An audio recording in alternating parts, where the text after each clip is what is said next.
गेहूं की बुआई दिन में करने के बाद रात में गेहूं मिलाया जाएगा ट्रैक्टर से, इसके बारे में तो हमें पता ही नहीं था।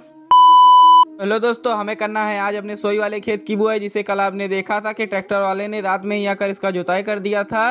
तो इस बार हम उसमें बो रहे हैं सरसों को। तो सरसों बोने के लिए खाद और सरसों को साइकिल पर लाद कर चल दिया खेत की तरफ। तो इन ढलान भरे रास्तों से होता हुआ पहुंच चुके हैं खेत में। तो वहाँ पर पहुंचकर पल्ली को फैला और उस पर सरसों और खाद को दोनों को निकाला और उसे अच्छी तरीके से फैलाकर अब बोना शुरू कर दिए हैं सरसों को। तो सरसों की बुआई हो चुकी है। इस बार हमने पीले वाले सरसों की बुआई की है। तो सरसों की बुआई करके चल दिया वापस घर की तरफ। तो सोई वाले खेत में बोया गया है सरसों, और ये जो आम वाला पेड़ है इस खेत में बोया जाएगा गेहूं। और इस वाले खेत की जुताई आज हुई है। तो इसमें गेहूं बोने के लिए घर पर ही गेहूं और खाद को दोनों को मिला ले रहे हैं, क्योंकि ज्यादा उसमें बोना है नहीं। तो इसीलिए घर पर ही मिलाकर उसे साइकिल पर लाद कर चल दिए खेत की तरफ। खेत में पहुंचकर साइकिल को कर दिया खड़ा और साइकिल पे से बोरे को उतार कर बोरे में से गेहूं निकाला टप में। और हमें गेहूं बोने का एक्सपीरियंस है नहीं, तो इसीलिए बाबा बो रहे हैं गेहूं को। तो इस खेत में भी गेहूं की बुआई हो चुकी है। तो गेहूं की बुआई होने के बाद चल दिए अब हम सभी लोग वापस घर की तरफ। अब दोनों खेत, एक सोई वाला और दूसरा ये वाले खेत, दोनों को एक साथ ही मिलाया जाएगा जब ट्रैक्टर आएगा।